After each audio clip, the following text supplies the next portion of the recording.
Welcome to Deeply Well, a soft place to land on your journey, a podcast for those that are curious, creative, and ready to expand in higher consciousness and self-care. This is where we heal. This is where we transcend. Welcome back to the show. I am Devi Brown, author of Living in Wisdom, which is available everywhere now.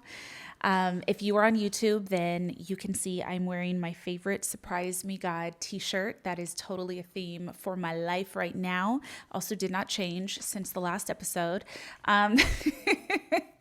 Welcome back to the show. Okay, as May is Mental Health Awareness Month, I want to dedicate this episode to getting us recentered with practices, getting recentered into ourselves, into what that means for each of us individually, because all of our needs, even with similar and shared experiences, are and can be just a little bit different. I'll be sharing some powerful practices from my new book, Living in Wisdom, to support your inner peace and clarity. And we are also going to be joined by my dear friend, the incredible master astrologer, Daryl Gaines. It's been a little while since we have had Daryl on the show, and those of you that have connected to all of the episodes Daryl has been on know his voice is so special, and it's really a beautiful guide to understanding what's happening in the stars, what is happening in the sky right now, and how we can maximize the energetic potential of whatever happens to be in front of us, whatever energies are there for us to connect to. So we're going to dive in with Daryl at the end of the episode, and he is going to guide us through an insightful astrology reading, offering a cosmic forecast of what we can expect to feel and navigate over the next few months as we move into summer. So, it's so interesting. I just did this panel that I shared with you on last episode at the really amazing 2025 Milken Institute Global Conference. And the particular panel that I hosted was called The Wellness Revolution. We were really diving into the fibers of what it is to, at least in some senses, be a part of a massive multi-trillion-dollar industry complex. And what is an industry complex? Well,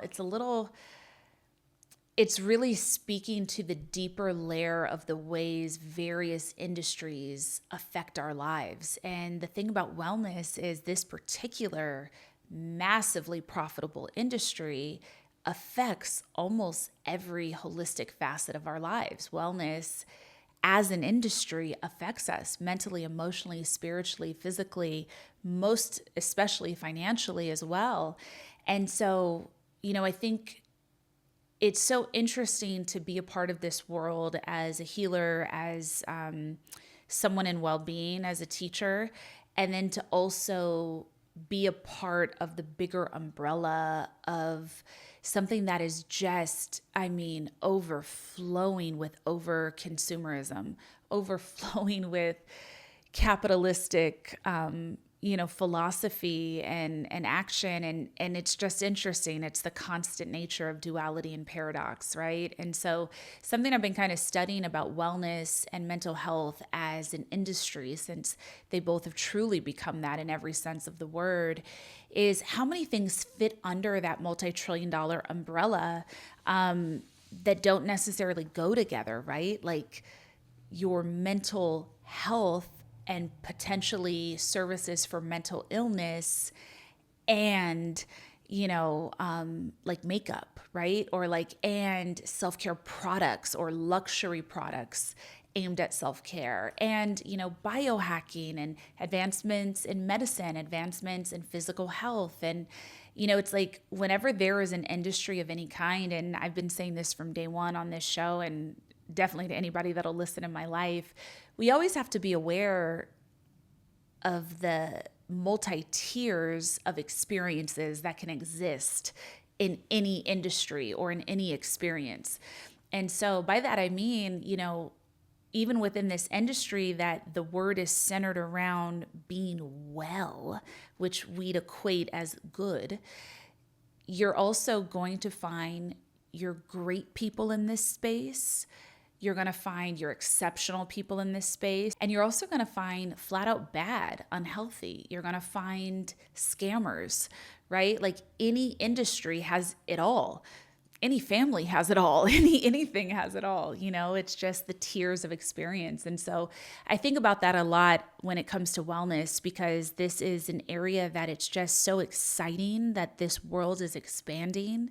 And I think it's exciting as a business owner and someone in this space. I also just find it to be incredibly exciting as a consumer and as a woman alive on earth. The things that I'm able to know about myself now, the resources I'm able to have access to. And also on the flip side of that, it's also a little scary. It's scary how manipulative this industry can be, because by nature of anything being in an industry, there will be manipulation for profit. Always. That's what advertising is. Any and all advertisement is subtle manipulation for an outcome, for a profit. And so, it's just, and that is the design of Earth. So I'm not necessarily saying that any of that can really be fixed, at least while I'm alive. I don't know if my focus is meant to be on solutions for that, but I'm observing it. And I try to be incredibly acknowledging of that in the way that I present myself in my work. But it's interesting observing it all, and how, as with everything, there can be a lot of empowerment and there can be some substantial harm caused, right? And so that's happening in this world too. And we talked about a lot of that at the conference. And, something I had shared was, I remember when we were backstage before we went on the stage, and we had a lot of comprehensive prepping to get ready for this conversation. Like it definitely wasn't those panels that I see people complaining about on Threads right now, where people are just, make no sense being on a stage together and aren't saying many things that are real, or there's not enough time to dive into some of the deeper layers of answers. That wasn't this. We got deep. We over prepped for this conversation, and it was amazing. And it was really fascinating and interesting, some of the information that was shared. But as we were getting ready to go out, the thing that I kept overhearing from people, or that people were, queuing up for me to respond to, was like, we want to talk about the problems of the world. We want to talk about what is real. We want to talk about what is harmful about this industry, what is good about this industry. And, it's anytime deep integrity is present, it's just, I'm really grateful for the opportunity to be in it and be a part of it. And so I think these are a lot of questions that are happening for so many of us right now. And with it being Mental Health Month, I think we should all be thinking not just of like what we need for our mental health, though we do need to be thinking about that at all times, every single day, but just also thinking like, how are we participating with the mental health and the greater good of all in this world, right? Because what hopefully we all start to learn at a certain point of being on the journey is how many projections we hold for absolutely everyone. Even if you are in a great place and you're in a righteous place and you have integrity and, you do good, it's the nature of what it is to be human. It's just projections are how we figure out who and what we are. Projections in a lot of ways can keep us safe because it gives us some framework of understanding of how to communicate, how to maneuver, how to understand our own perception.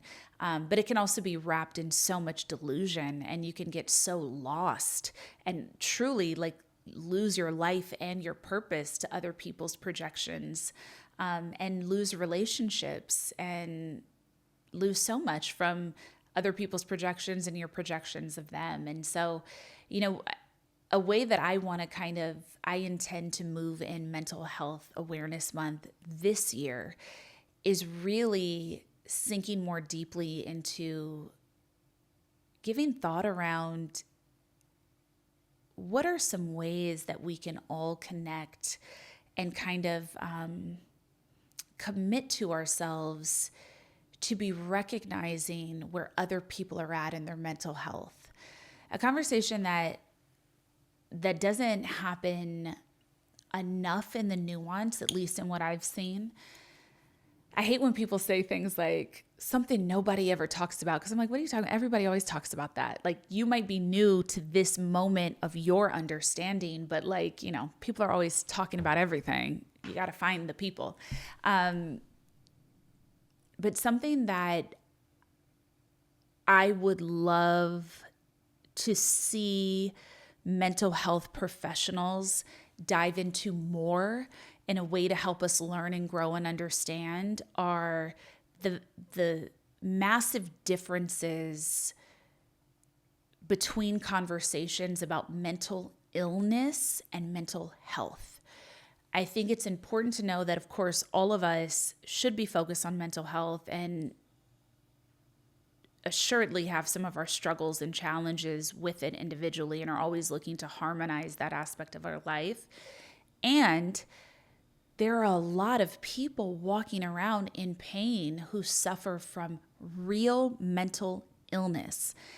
Mental illness in some of the higher, more challenging forms that, we can see, like schizophrenia, like bipolar disorder, so many things. And then people that are also suffering from different disorders that are just now starting to be understood, like BPD, borderline personality disorder, or NPD, narcissistic personality disorder. There's just so many truly disorders and different types of illnesses and different tiers of illnesses.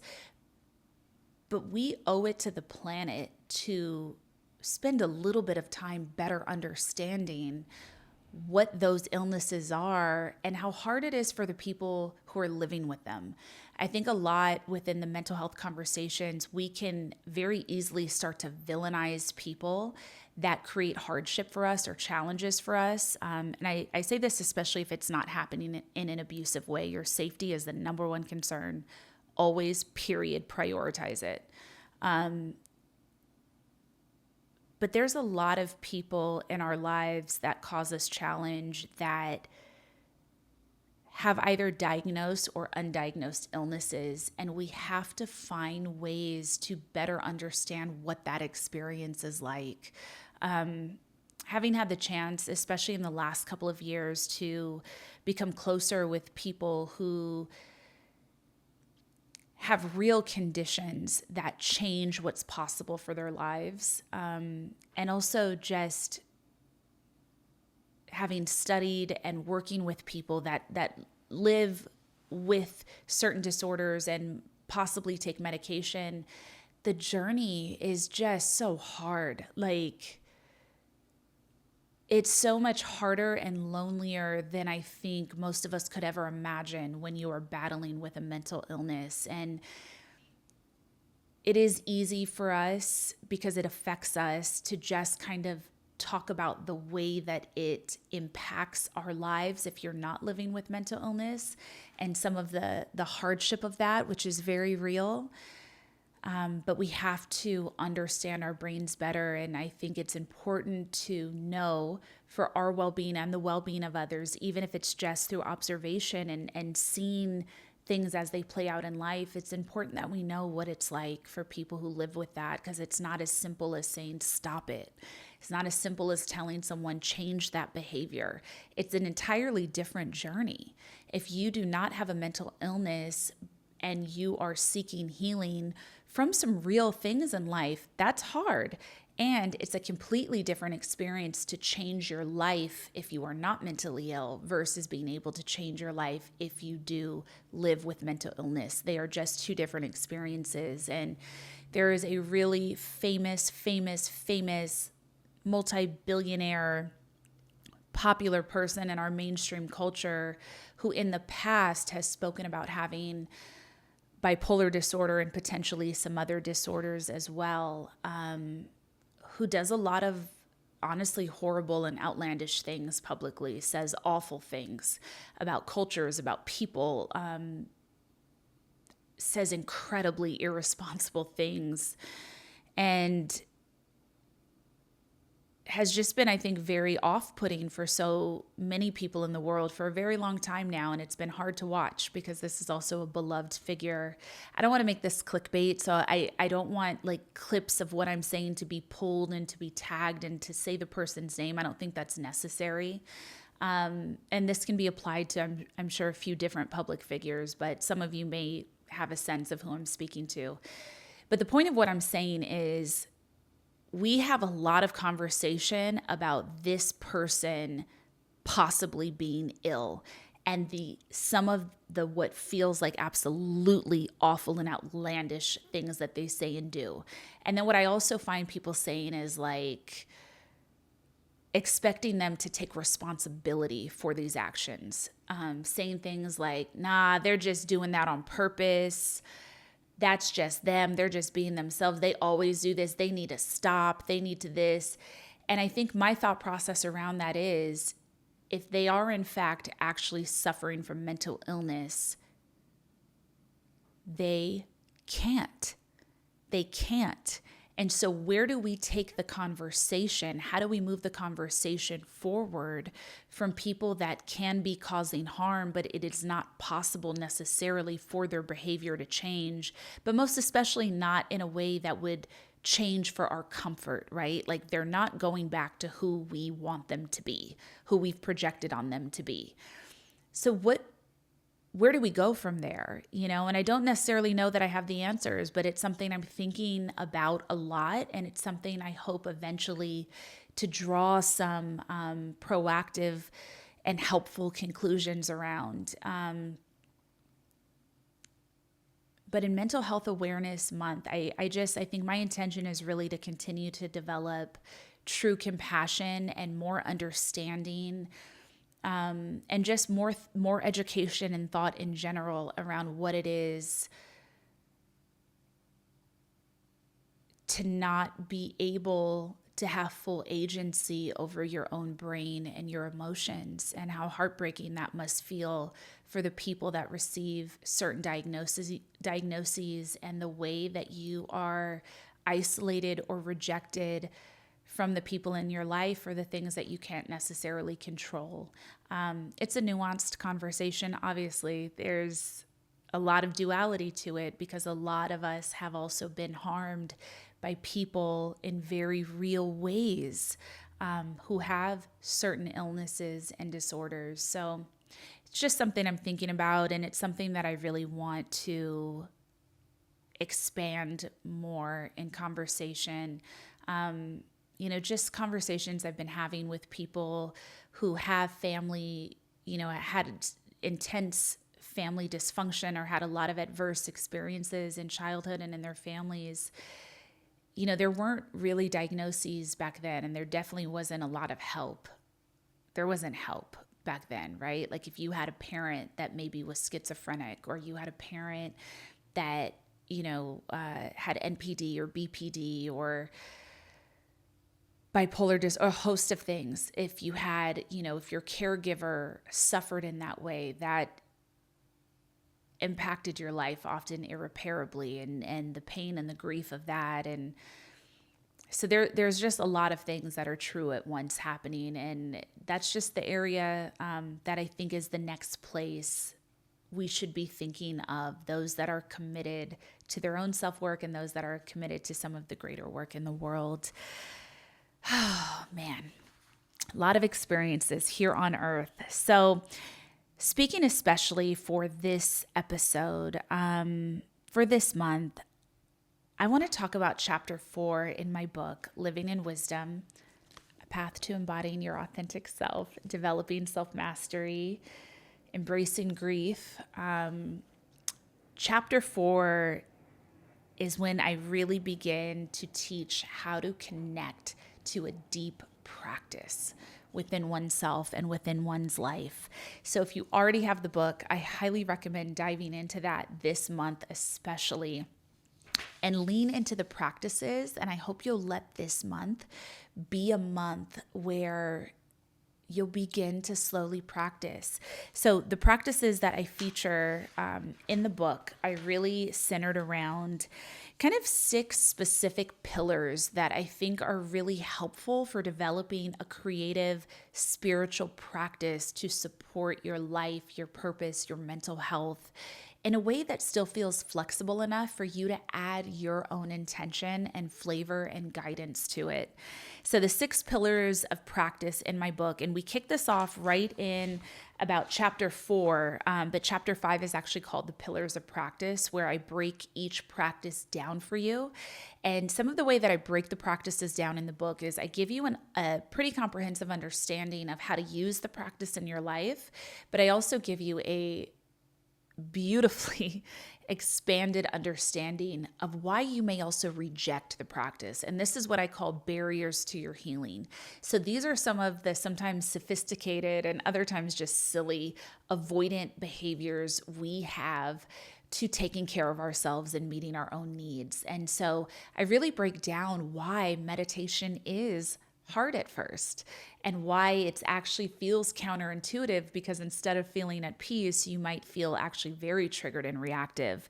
And I go through all the practices and give you that kind of zoomed out understanding so you'll know how to approach it in a way that actually works for you, and you'll know how to approach it in a way where you're not judging yourself and you're extending more compassion to yourself. So the 6 pillars of practice that I explore in my book, mindfulness, self-awareness, and somatic practices that I think can really be a beautiful companion for you this month, since it is Mental Health Awareness Month, are: the first is anchoring into studying and slowly approaching the practice of meditation. It is broken down in a really beautiful, practical, applicable, adaptable way in my book: how to cultivate stillness, how to heighten your self-awareness. Breath work and pranayama are the second pillar of practice that I would love for you to lean into this month. This practice helps to reset the nervous system and support your present moment awareness. It gives you access and agency to the wholeness and the truth of who you are in each moment, even when you feel activated, charged, or triggered. Journaling and self-inquiry. This section helps digest and organize your thought, which allows you to enhance your clarity and eventually get a really beautiful kind of macro view of who you've been, who you're becoming, who you are, and some of the really powerful things in your life that you should have more reverence for about yourself, things that you've moved through, thought processes you have allowed yourself to shed, and a space to really manifest the deeper intentions of your heart by writing it down and giving yourself permission to feel, giving yourself permission to dream. The fourth pillar would be affirmations. This is an incredibly powerful practice, and I share a really thorough way to write powerful affirmations. If you have ever attended one of my workshops where I've done affirmations in the past, you already know. Or if you were a part of my amazing Karma Gang community during the pandemic, we did deep practice with this. But affirmations, especially when done in a deep way, can help you repattern subconscious beliefs. And there is a miraculous nature to the way you can speak life over yourself and your healing and your purpose through affirmation. Movement and touch are the fifth pillar. So this brings you into your body. This supports release. This integrates your embodiment. Movement and touch allow you to bring that sacred elevator down from your head into your heart. It is the bridge between the intellectualizing and the constant maybe ruminating and thought, the finding solutions, the reading the books, and it brings it down into your body. So it is active practice that is allowing you to change form really in all areas of who you are. And finally, the sixth pillar is recapitulation. I think recapitulation is just one of the most simplistic yet beautiful visualization tools that we can use to help get us present, to help get us grateful, and to help get us maximizing the potential of our lives and being able to really see, where does our work lie? And how do I maximize the potential of who I am with exactly the truth of what's in front of me, the real experiences that are in front of me in each moment? And recapitulation is a reflective end of day practice for integration, again, and emotional digestion and release. You'll sleep better, you'll feel better, you'll have a greater sense of who you are and how you show up and participate with others and in the world when you do this practice. So that is my desire for ways that you can really use the energetics of it being Mental Health Awareness Month this May and create some new practices and actively apply things that will enhance your mental health and also enhance your sense of compassion for the greater world. I hope you'll dive into all those things. Again, Living in Wisdom, that's my book. It is out in all the places that you buy book: Audible, Amazon, Barnes & Noble, Books A Million, The Street Corner, all the places, wherever. Hope you're loving it. Hope you're reading it. And I hope you do something nourishing and beautiful and deserving for your mental health this month, every day this month, every week this month. Whenever you get a moment, but try to be intentional about it because you deserve it and it helps alleviate stress and suffering, and we could all use more of that. So thank you so much. I want to hand it over now to my dearest master astrologer, Daryl Gaines, to share with us what he sees in the sacred science that is astrology, what he sees in the stars.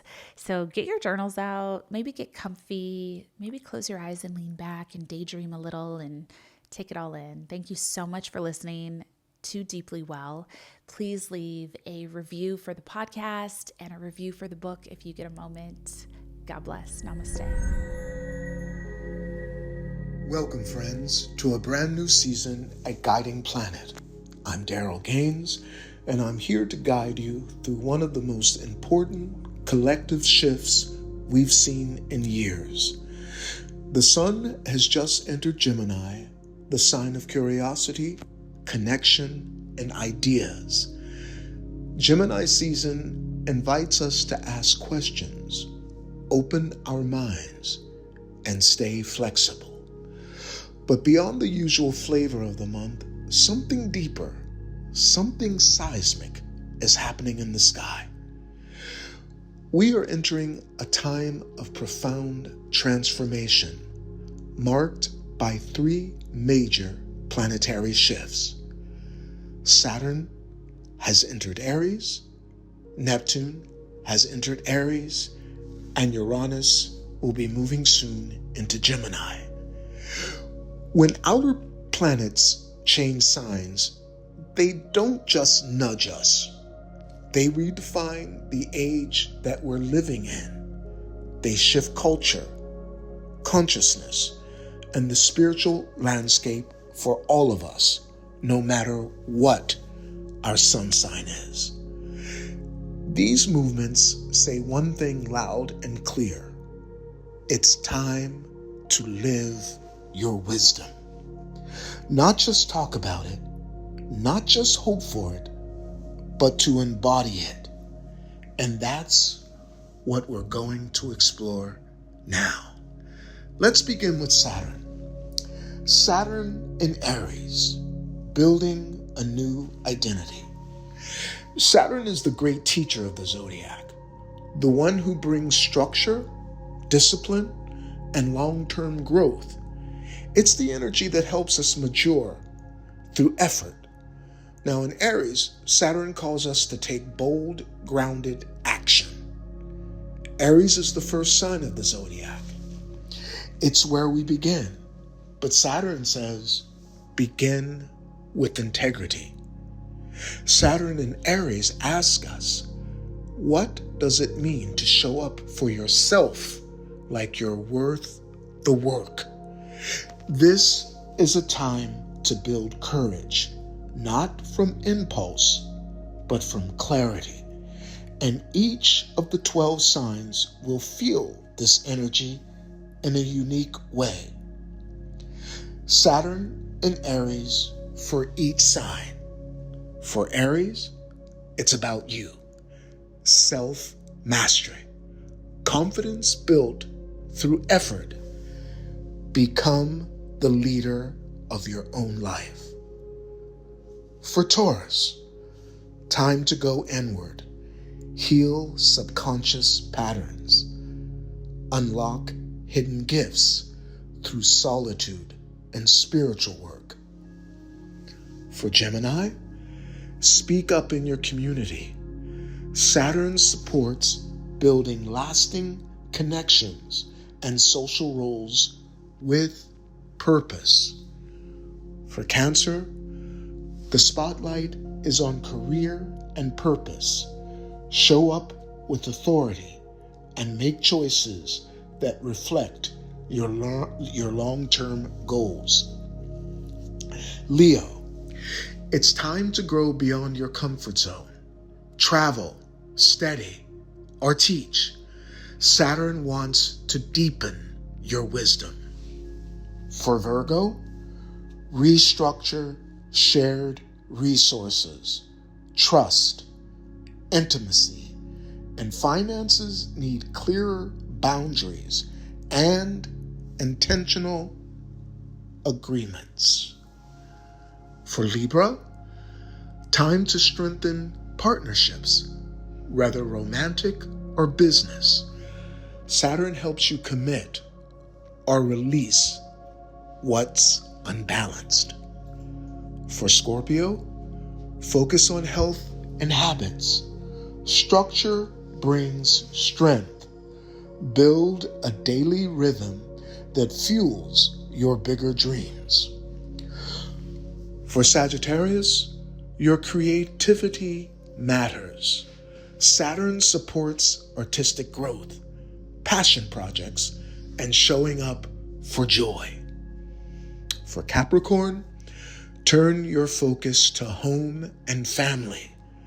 Build roots, heal foundations, and create space that nurtures you. Aquarius, speak with intention. Saturn refines your words, your thoughts, your message. Keep learning. And finally, for Pisces, your values are evolving. Align your finances and self-worth with who you are becoming. Now take a breath. What area of your life is asking for maturity, for clarity, and for long-term focus? That's where Saturn is working with you. Neptune in Aries, embodied spirituality. Next, we turn to Neptune, the planet of dreams, intuition, healing, and the divine. For the first time since 1861, Neptune moves out of Pisces and into Aries. We're leaving the ocean of emotion and stepping into the fire of purpose. Neptune in Aries asks, what dream are you brave enough to act on? This is where spiritual inspiration meets action. No more waiting. No more hiding in fantasy. Neptune in Aries wants you to live your beliefs out loud. Let's look at how Neptune in Aries will touch each sign. Neptune in Aries, for Aries, you are the spiritual trailblazer. Align with your divine mission. Trust your inner vision. For Taurus, explore the mystery of your own mind. Deep spiritual healing, ancestral insights, and inner gifts will awaken. For Gemini, serve the collective with compassion. Your voice is part of a movement. Share it with purpose. Cancer, career meets calling. It's time to align your public life with your inner truth. Leo, seek new horizons. Travel, write, steady. Spiritual expansion is your fuel now. Virgo, emotional transformation is sacred work. Neptune brings healing around trust, around intimacy, and energetic boundaries. For Libra, soul-level relationships emerge. This is a time of spiritual contracts, sacred unions, and deeper understanding. For Scorpio, spiritual discipline is your superpower. Create rituals around health, work, and service. Sagittarius, create with spirit. Art, play, and joy are gateways to the divine. Capricorn, your home becomes your sanctuary. Root into what feels sacred and safe. Aquarius, use your words as light. Speak, write, teach with heart. And Pisces, reclaim your worth. Align money, resources, and self-value with your higher self. Ask yourself, what are you ready to embody that once only lived in your dreams? Next up, Uranus and Gemini. Revolutionary mind, revolutionary voice. Finally, Uranus, the planet of disruption, breakthrough, and awakening, moves into Gemini, the sign of language, information, and learning. The last time Uranus was in Gemini, it was the early 1940s. Think about it. Radio, mass communication, the early tech revolution. This time, we're entering a new era of electric thought. Uranus in Gemini is the revolution of how we think, speak, connect, and teach. The way we use language will change. Education will evolve. Social media, AI, digital storytelling. These are the landscapes Uranus will electrify. And here's how this mental revolution will ripple through the 12 signs. Uranus and Gemini for all of the 12 signs. And Aries, breakthroughs in how you speak, teach, and communicate. A new voice is emerging. For Taurus, money, skills, and self-worth shift rapidly. Embrace digital income and evolving values. For Gemini, personal revolution. Reinvent yourself. Change your look, mindset, or platform. For Cancer, sudden inner awakenings. Dreams and intuition guide you to unseen truths. For Leo, radical new friendships, community shifts. Join or build visionary networks. For Virgo, big changes in career. Uranus supports innovation, independence, and unexpected leadership. For Libra, upgrade your beliefs, Learn something new. Share your knowledge with the world. For Scorpio, shared resources shift. Trust and power dynamics evolve. Lean into clarity. For Sagittarius, partnerships surprise you. Be open to new kinds of love, business, and connections. For Capricorn, wellness breakthroughs, new methods, routines of tech-based health solutions will come your way. For Aquarius, your creativity is your rebellion. Make something wild, bold, and uniquely you. Pisces, home and family transformations. Embrace change. It's setting you free. Something for all of us to reflect on. What old way of thinking or speaking is ready to be released? What truth is ready to be voiced? Finally, living the wisdom. So here we are. Saturn giving us the structure. Neptune inspiring the spirit. And Uranus electrifying the mind. This is a 3-part activation. Structure plus vision plus innovation.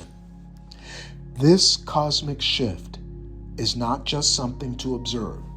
It is something to live.